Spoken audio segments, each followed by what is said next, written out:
From the studios of Immaculate Heart Radio, you're listening to St. Joseph's Workshop with Father Matthew Spencer. Got a question or comment for Father Matthew? You can join the show by calling 888-914-9149. That's 888-914-9149. Now, here's Father Matthew. That's right. You are listening to St. Joseph's Workshop. I am Father Matthew Spencer on this bright, shiny, brand spanking new program of Immaculate Heart Radio. What a blessing it is for us to be together here. We're at the beginning of this week. We've been seeing the Olympics happening. And I'm kind of laughing this morning because Sai last week, you might be confused. Who is this priest sitting in, and where's Sai? I want Sai. Don't let your hearts be troubled. Sai has now upgraded. You know, he's been promoted to the 1 to 3 o'clock hour. So don't forget to tune in to him later today. But in the meantime, let's share our faith together, right? We've been looking at the Olympics this weekend, at least I have. I don't know how much you've gotten to watch. In fact, all of the talk was the opening ceremonies last Friday, which Sai was calling pagan rituals, you know, which it makes me laugh, that guy.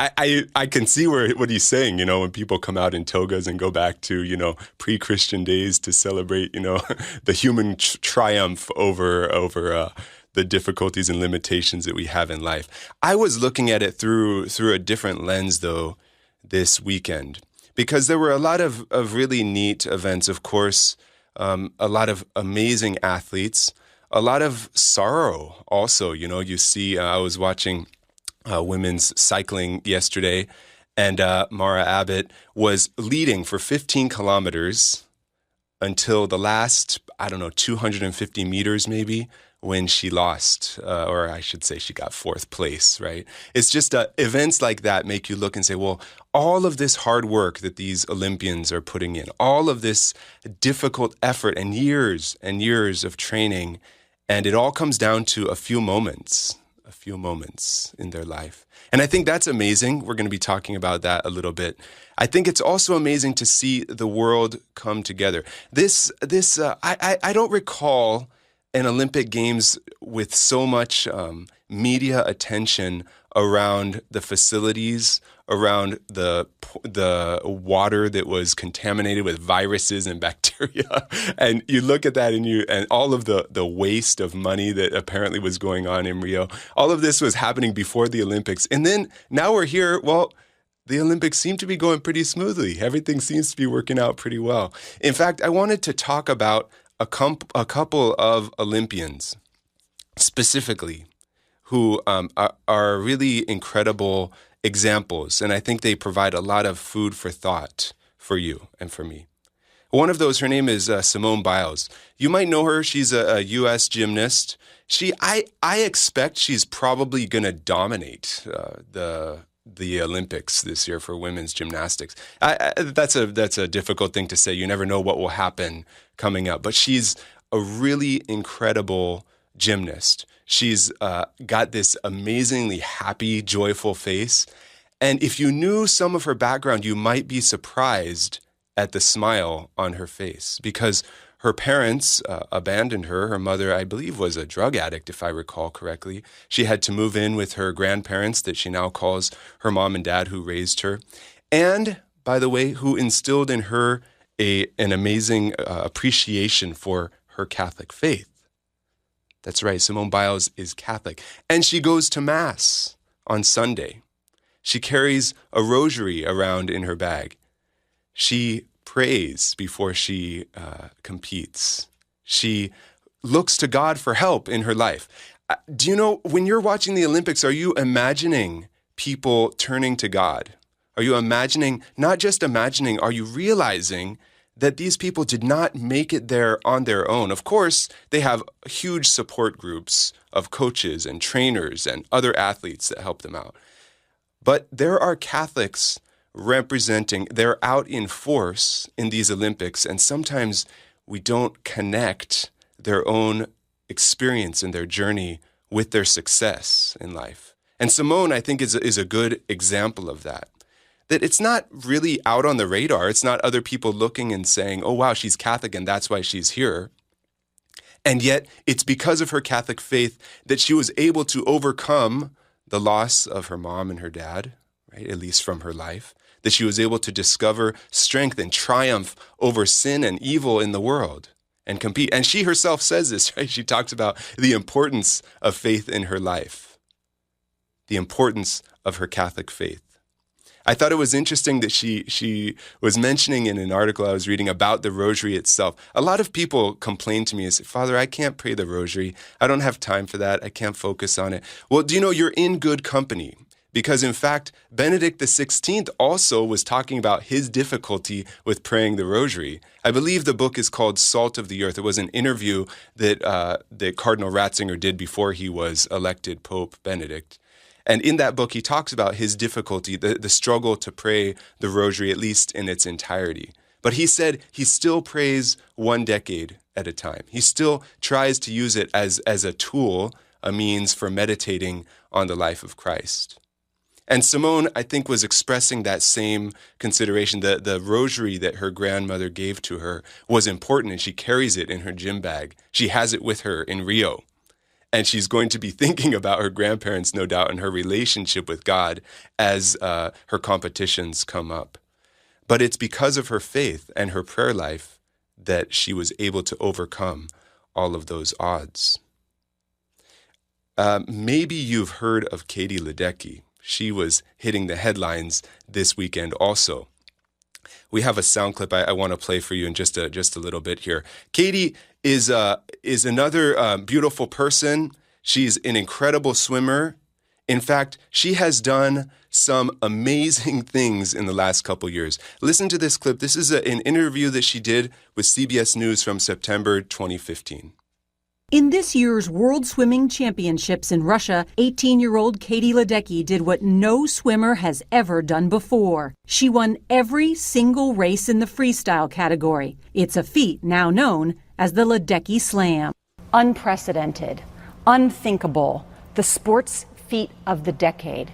They're calling you the greatest athlete in the world. Thanks. I mean, I don't really think on those terms. The greatest athlete in the world. I mean, these are not like, this is not me saying she's the greatest athlete in the world, right? Because I almost made it with Michael Phelps to the 2012 Olympics. I don't know if you knew that. I had a hurt knee, so I had to step out. But it's not me, you know, some poor little nobody that doesn't know anything about sports. These are her peers. These are coaches and trainers looking at her going, she is one of the most amazing athletes in the world. That was last year.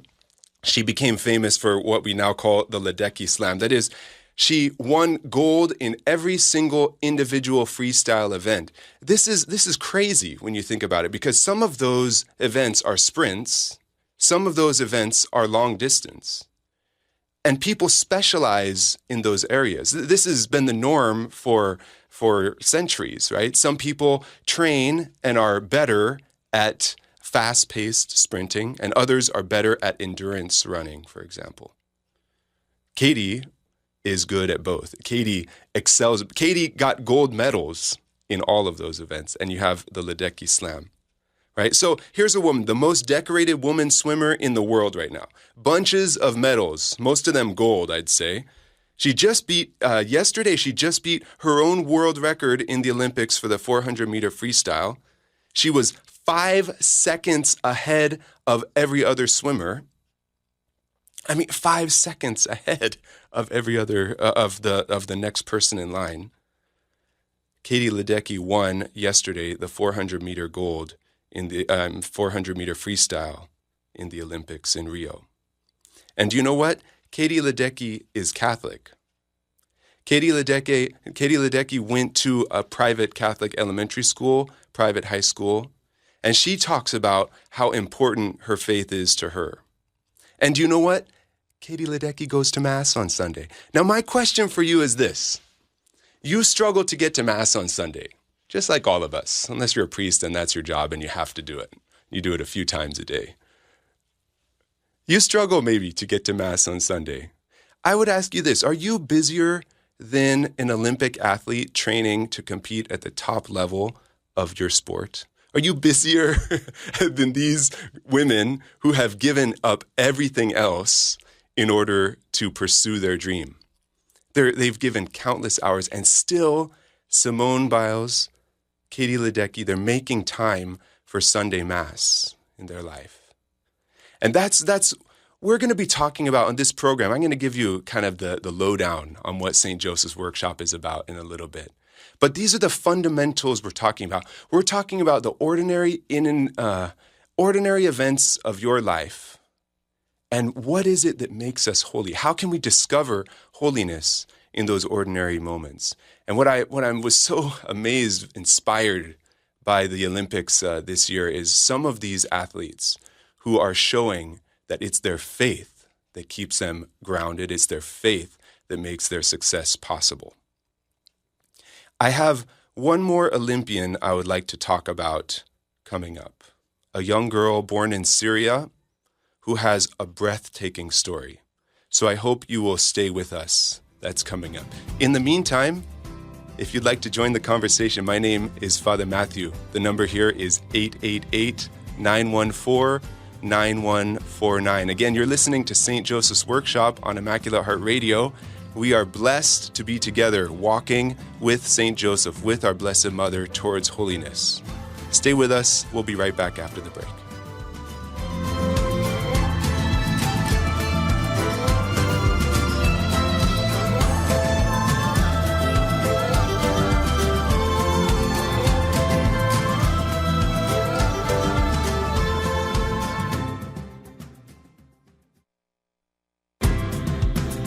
You're listening to St. Joseph's Workshop with Father Matthew Spencer on Immaculate Heart Radio. Want to join the conversation with Father Matthew? Call 888-914-9149. That's 888-914-9149. Now, here's Father Matthew. And welcome back. Do you know, every once in a while, there are stories that come out that sound like they were made for Hollywood. It's real life. They're actual events. And the way they unfold just seems like you couldn't have made it up. It seems like things unfolded in such a dramatic, difficult, and yet triumphant way that it's one of those movies, right? Made for Hollywood, where you just you couldn't write the script for it. And this is what I was thinking of as I heard the story of Yusra Mardini. Born in Syria in 1998, a little girl born into a country that was soon to experience war, conflict, and as we now know, right, a very troubled land. Yusra's father had emigrated away to try and provide funds for his family back home. And when a few years back now, civil war breaks out in Syria, and Yusra and her sister by themselves need to leave, as refugees need to leave Syria. So they start traveling, right? The same route that so many refugees have taken in recent years. And they get to the Adrian Sea as they're needing to cross. They get on a little tiny boat that's supposed to hold 6 or 7 people. But piled on that boat are 20 people, I think, 18 plus Yusra and her sister. And they're out in the middle of the sea trying to make their way to Greece.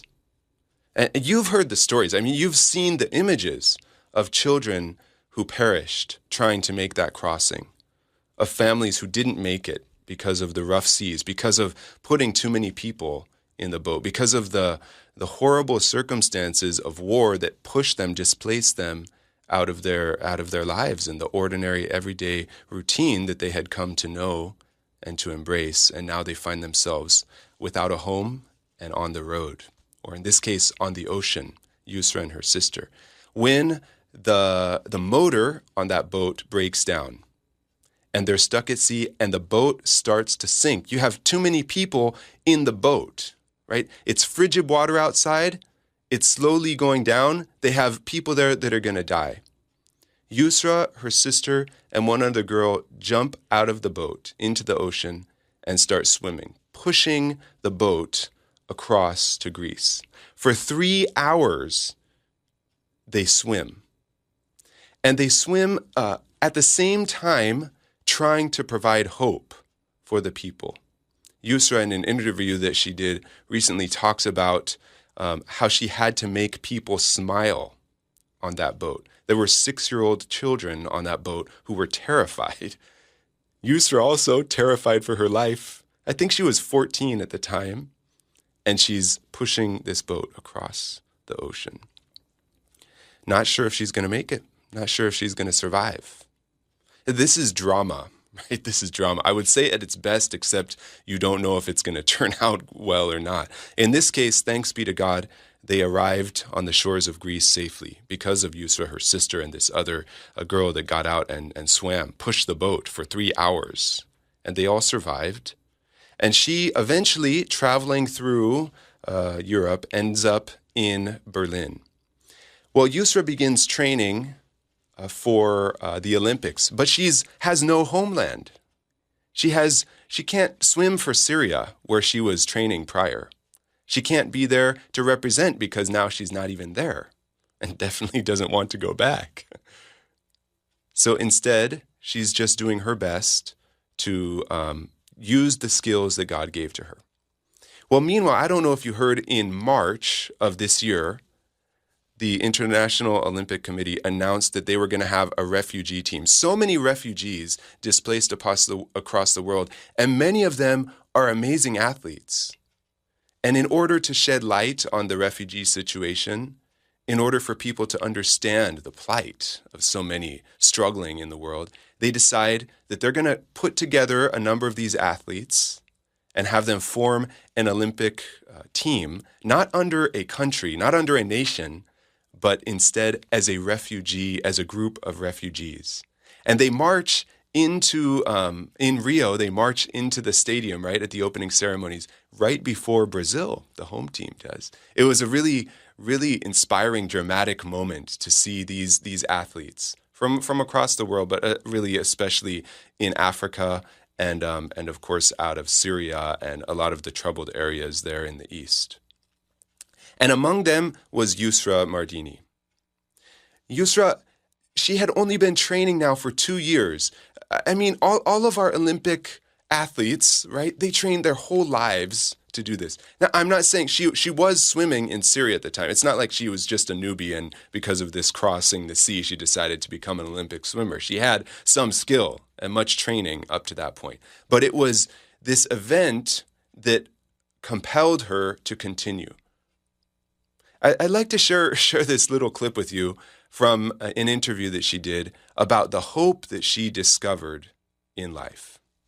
I'm the face of a lot of people who suffered, and I hope I can give the people hope, inspire them that you can't stop. Even if you lose someone, even if it's war, even if you lose your house, you have to continue. Okay. Step back for a second here, right? Step back for a second. What is the worst thing you have experienced in life? Right now, up to this point. What's the worst thing that you can remember in your life? I'm not trying to minimize it. We've all gone through difficult times, right? We lose loved ones. We go through trials and tribulations. Here is a 14-year-old girl who almost died in the ocean, who pushed others to safety. And did you just hear what she said? She says, right, she's 18 now, I am the face of hope for people. I am the face of refugees, I should say, for people across the world. If you look at her face, and we got to post some of these things on Twitter, we will for you, so you can see some of these interviews and some of these pictures of this bright, amazingly happy, joyful young woman. Not because she didn't have any trouble in the world. Not because everything went perfectly in her life, but in fact, because of the trials that she went through, because of the difficulties that she endured, this woman becomes an example, the face of triumph of the human person over struggle, at least for this moment. I'm not trying to say she's a saint yet, but she certainly is a very inspirational person. Well, she goes on to swim in the Olympics. She wins her heat in the 100-meter butterfly, this past weekend. Very exciting. She's not going on to win a gold because she still, even though she won first in her heat, she's only placed 43rd, I think, overall in all of the event. But still, right? I look and I say, her response to that, it wasn't, oh, I wish I had done better. I wish I had at least placed in the top 3 and medaled. She was so happy and so excited to be there participating in the Olympics. And actually, I think the world is looking, saying if she continues her training, she could be a force to be reckoned with in the 2020 Olympics to come. Because she is not even in her prime right now, and she's doing well. You know, I hear stories like this. I imagine someday they're going to make a movie out of her story. But I hear this kind of thing, and I look at my own life, and I wonder about your life, and all the struggles that we go through, all the difficulties that we endure. And what are they for? What is the purpose of them? Why is it that God allows in your life and in my life these challenges, these struggles that seemingly, at least at the moment, are senseless? Why would he allow me to suffer in the way that I do? Why would he allow me to struggle in the times that I do? And it's difficult. It's very hard to make sense of those struggles. But hindsight is 20/20. As we say. When you look down the road at your past struggles, they start to make sense. We start to understand them in the context of our whole life. Of course, in the moment, divorced from every other part of our life, it seems like evil and challenge doesn't make any sense, doesn't have any place.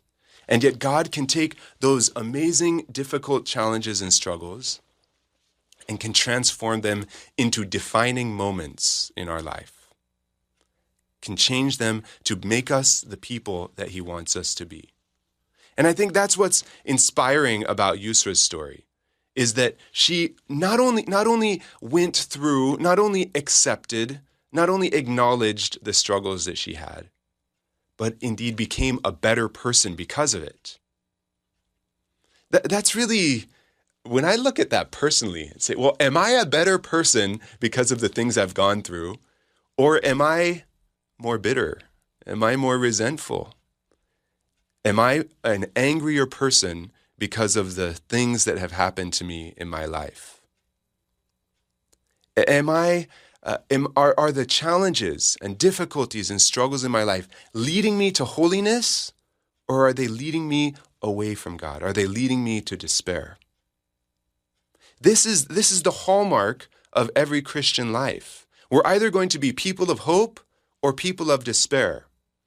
I think that's what makes the Olympics so exciting, is it's a very hopeful situation, especially when you look at the examples of these particular individuals. That it's their hope that they bring. It's their perseverance in the midst of trials, in the midst of difficulties. And in many ways, it's a mirror for you and for me. It's a mirror in which we look at our own lives and say, am I actually allowing those experiences, those negative things that happen to me, to make me a better person? Get better, not bitter. Get better, not bitter. The Lord has blessed you. Yeah, there are trials, there are difficulties, there are challenges. Don't get me wrong. You haven't had to cross an ocean yet on a little boat and swim halfway across, okay? So you gotta put your challenges in context. But God is with us in those difficulties. Yeah, he's allowed them in your life, and he's gonna continue to allow them, but he's with you to transform them into better things. I am Father Matthew Spencer. You're listening to St. Joseph's Workshop. When we get back, I have some amazing words from one of the most important people from Britain in the last century. I hope you'll stick around to hear it.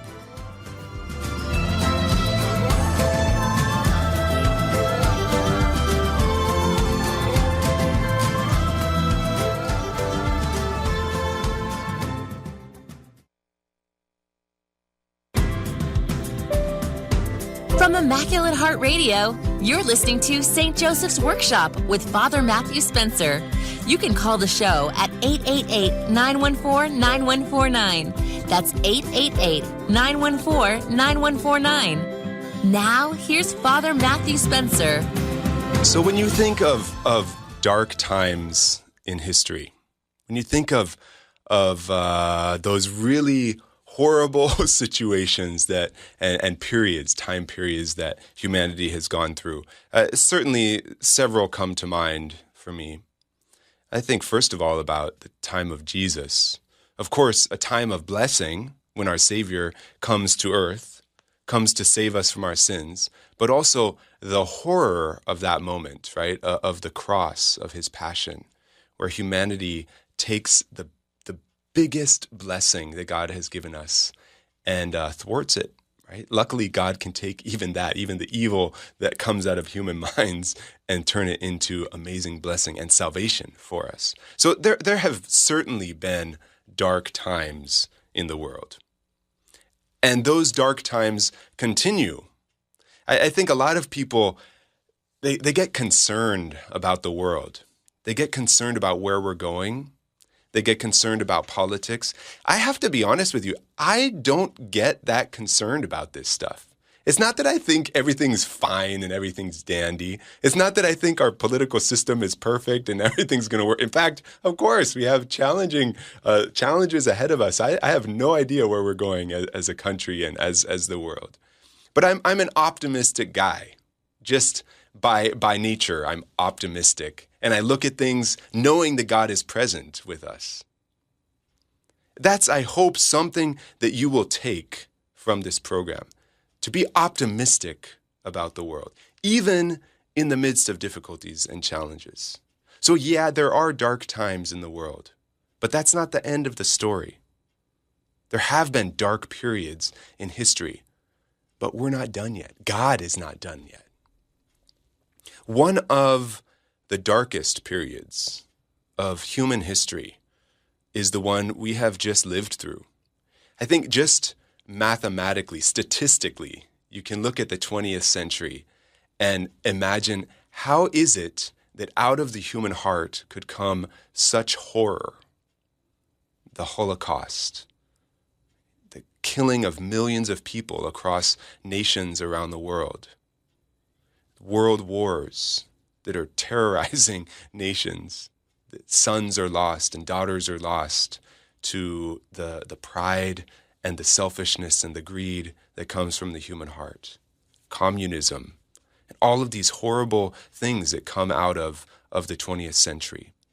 And yet in the 20th century, we have some of the most amazing people. And in my estimation, some of the greatest saints that have ever lived have been born out of that darkness. We have John Paul II. We have Mother Teresa. We have St. Maximilian Kolbe. We have so many anonymous martyrs.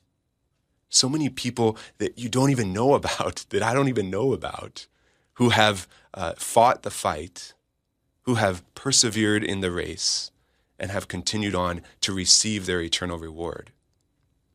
And yet in the midst of that dark century, there is still the need to respond to those evils. There's still the need to overcome the challenges of life. One of the people that has been really inspiring to me is Winston Churchill. You know, you look at this politician in Britain who he was involved in politics from the First World War all the way through the Second World War. He was a prime minister at the time. He's leading a nation in the midst of some of the worst atrocities of humankind. And it would have been easy, I think, to respond with despair or to respond with, as we were just talking about, resentment and anger and bitterness and all the things that we sometimes fall into when trial and tribulation happens. He was leading Britain as a nation that pretty much stood alone against Nazi Germany, so abandoned basically by most other countries in Europe at the time.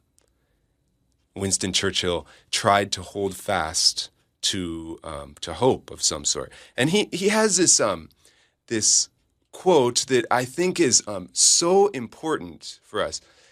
you might have seen this quote on Facebook, right? Like a quote in front of a picture of a flower, right? Or a quote in front of a picture of a sunset, something kind of trite, if you don't mind me saying so.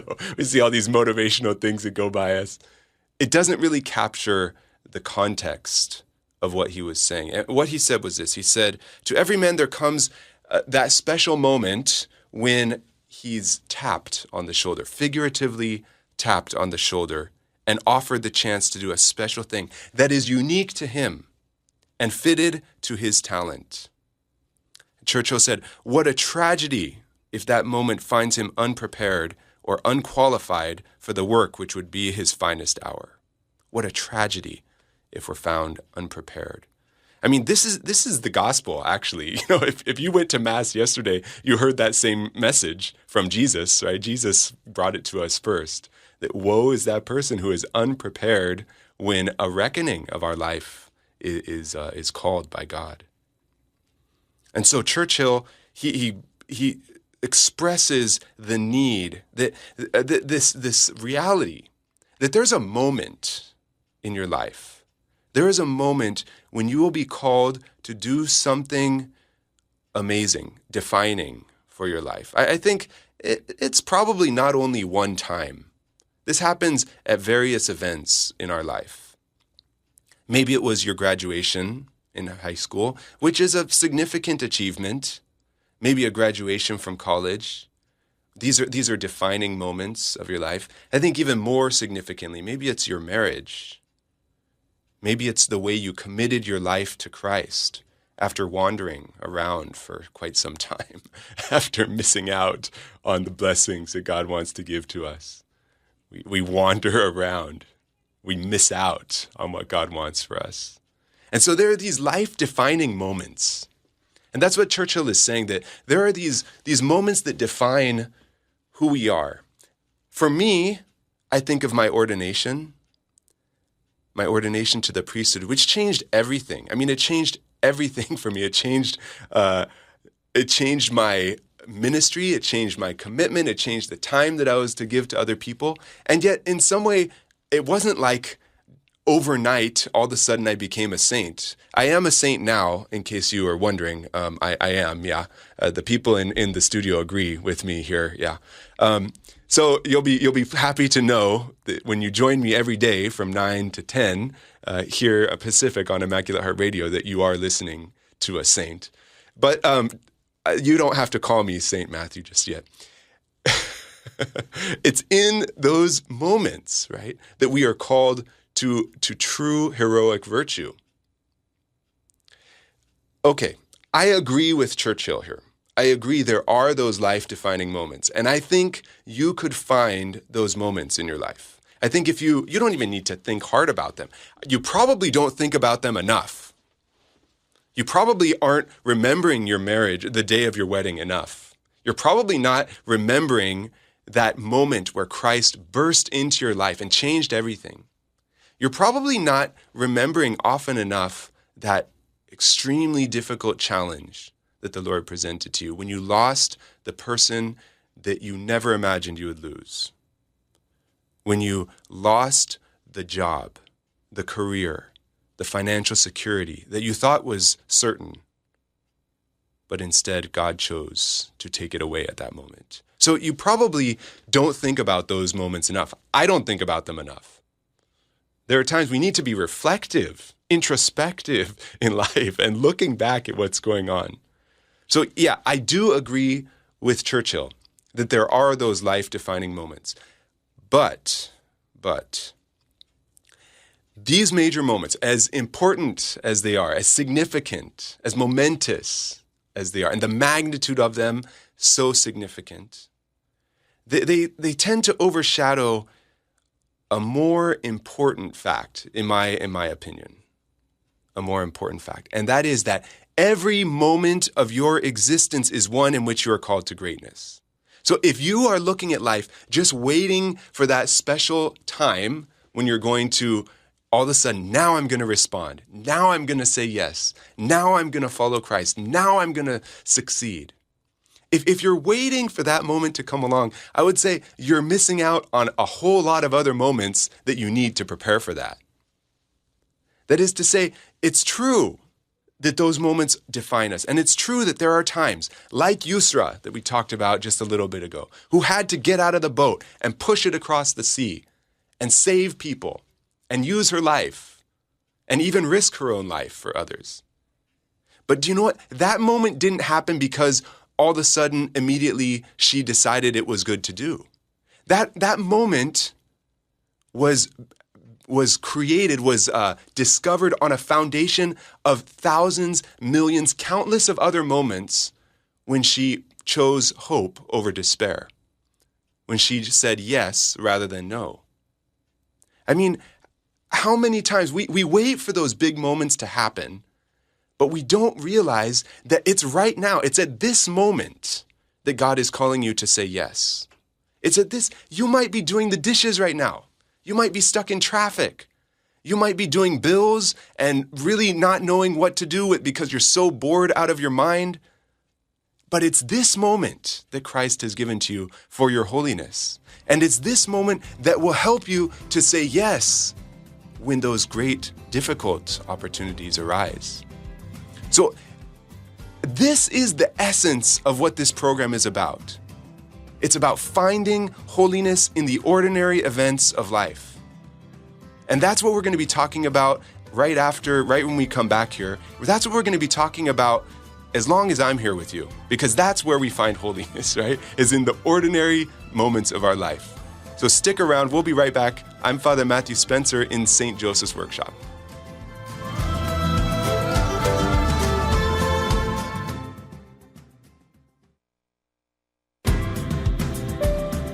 Advice and opinions heard on St. Joseph's Workshop with Father Matthew Spencer are for educational purposes only.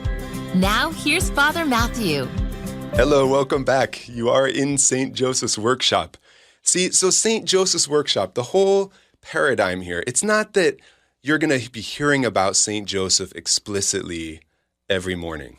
It's not that we're only talking about what happened in Nazareth, what happened with the Holy Family. It's not just about a theological understanding of who St. Joseph is. See, my hope, my desire, is that you will begin to see things through the lens of the Holy Family without even knowing it, without even maybe realizing that it's the Holy Family in Nazareth that helps us to live our Christian life better than any other family in the world, better than any other family in history. It's Jesus, Mary, and Joseph that shape how we live our life. So while we won't always be explicitly saying, yeah, it's going back to this particular point, it's always rooted in the example of that. And that's why we're talking about St. Joseph's Workshop here. It's because Jesus, see, here's this man who 2,000 years ago did, as Churchill said, right? He lived the defining moment of his life. What is that defining moment? I think it's hard to pick out one particular moment in the life of Jesus, especially at the end of his life, the end of his ministry, because his passion, his death, and his resurrection, can you really separate those? I mean, can you really understand the resurrection without his death? I don't think so. Can you really understand his death without the resurrection? No, right? St. Paul says that pretty clearly, right? If Jesus didn't rise from the dead, then our faith is in vain. And yet, I do think it is the death of Jesus on the cross that is in many ways that defining moment where we begin to understand how much God loves us, how much God loves you. It's when Jesus dies on the cross that the fount of God's mercy is opened up and the floodgates start to pour out.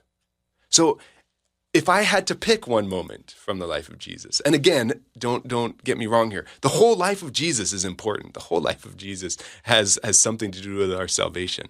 But there is that one moment when Jesus breathed his last on the cross that gives us understanding and was the moment of our salvation. So here's this young man, younger than I am now, Jesus, who gives his life for us. And that's the defining moment of his life. But let me ask you something. How did Jesus get to that point in his life where he was able to say on the cross, Father, into your hands I commend my spirit? Where he was able to surrender everything. The way he did that was because he learned from his first infancy, from his birth as a child. He learned from the Holy Family what it means to be in relationship with the Father. See, it was St. Joseph who taught Jesus the Psalms. So it was St. Joseph who was also present there in Jesus' mind on the cross as he's praying, right? Father, into your hands I commend my spirit. As he's praying the Psalms on the cross, my God, why have you abandoned me? It's in that moment that Jesus helps us to see that it's not only about those momentous, significant moments in our life, but about every single moment that leads up to that. It was because Jesus was obedient in Nazareth that he was able to be obedient on the cross. It was because Jesus was teaching those scholars in the temple when he was 12 years old that he went on to give the Sermon on the Mount later as a 30-year-old man. It was because of Jesus' relationship to our Blessed Mother and to St. Joseph that later he is able to pour out that same love to others, to you, and to call us into relationship with him. So if we see the life of Jesus, that it's not only about one particular event, and as important as those events are, this is why we have a crucifix in every Catholic church, because the death of Jesus is important and leads us to resurrection. But we can never forget about all of those other little moments along the way. See, this is important for you. It's important for me.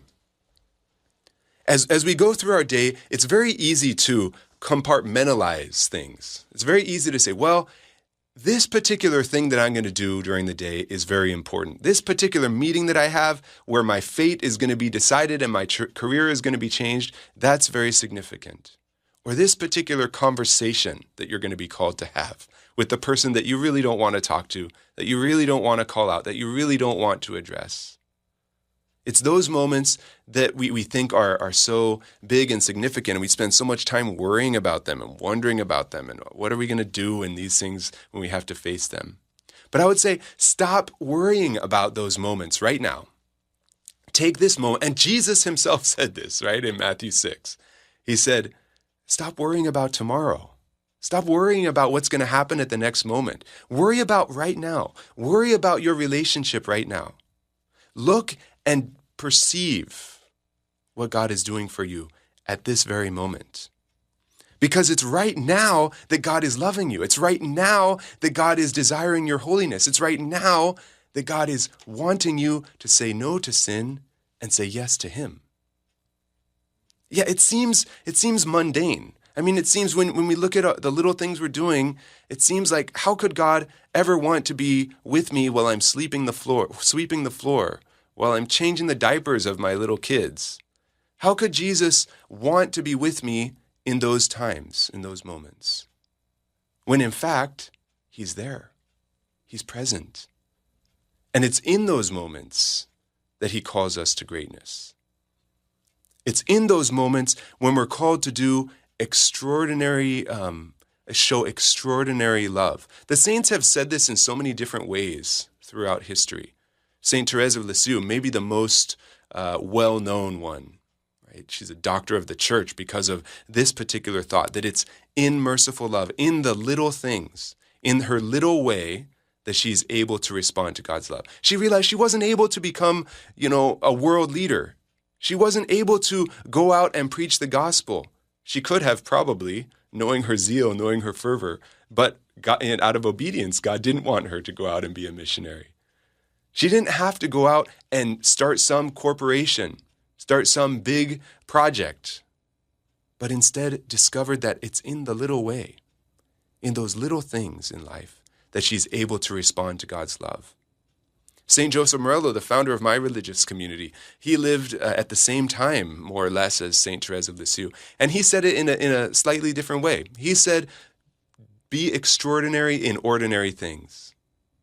Do the ordinary things with extraordinary love. It's the same idea. We don't need to go out and find these amazing projects. We don't need to go out and become an Olympic athlete. We don't need to go out and become a well-known speaker, famous, known on Broadway, known in Hollywood. That's not how we change the world. That's not how you're called to change the world. And that's not how I'm called to change the world. We're called to change the world by our little actions, by those little things we do, by the invitation that God gives us at every moment to love. But this is hard, isn't it? I mean, we all want to do something great. We all want to be known for something. We all want to go out there and be recognized and acknowledged for all of those great achievements that we've done. I know you have done it. Don't deny it. Every one of us has had temptations in that way. And if we say that that's not the case, it might not be to, be a famous speaker, well-known speaker, but all of us have had that temptation to pride, to be recognized for what we want. We all want that gold medal. We all want to be on the top level, right? With everybody clapping for us, everybody saluting us, everybody acknowledging what we've done. I hope someday that in humility that does happen for us. I hope that someday we will, with Jesus, be recognized that we chose good more often than we chose evil, that we trusted in God's mercy more often than we despaired and sinned. But that is not the measure right now to see how well we're following Christ. We don't look and say, well, as long as I'm doing something really popular, really amazing, really well-known, then I'm doing okay in the Christian life. No, quite the contrary, actually. It's in the little things. It's in those little moments that God sees our fidelity.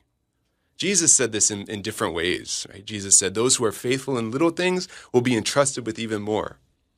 He didn't say, I'm just going to give you all the things you need to become the president of the United States. I'm just going to give you the greatest thing you need to become the best husband or wife in the world. He said, first, you need to show your fidelity in little things.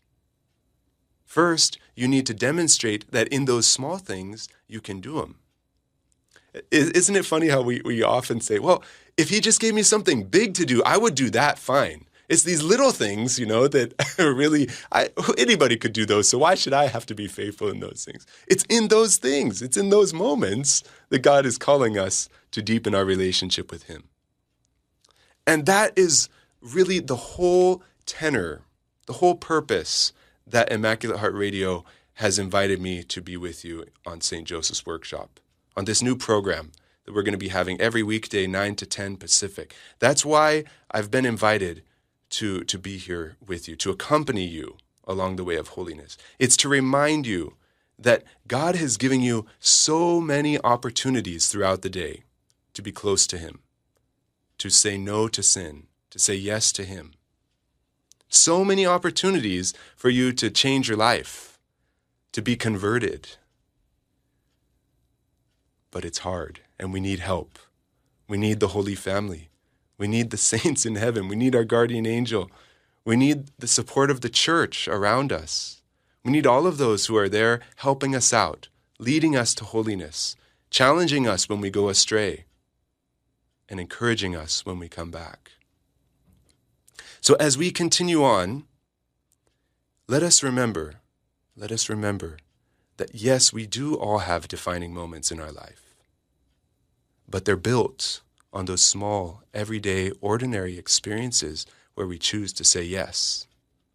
It's in those moments where our true fidelity is shown, where we turn away from our own anxieties, from our own struggles, from our own despair, and we trust in God. And that is how you become a saint. That is how you become closer to Christ. What a joy it is to be with you. I'm so excited to start this new program. I hope you'll join me tomorrow, 9 a.m. Pacific. God bless you, the Father, the Son, and the Holy Spirit. All the best. Stay tuned for Phil Sandoval, who will be coming into the studio very quickly.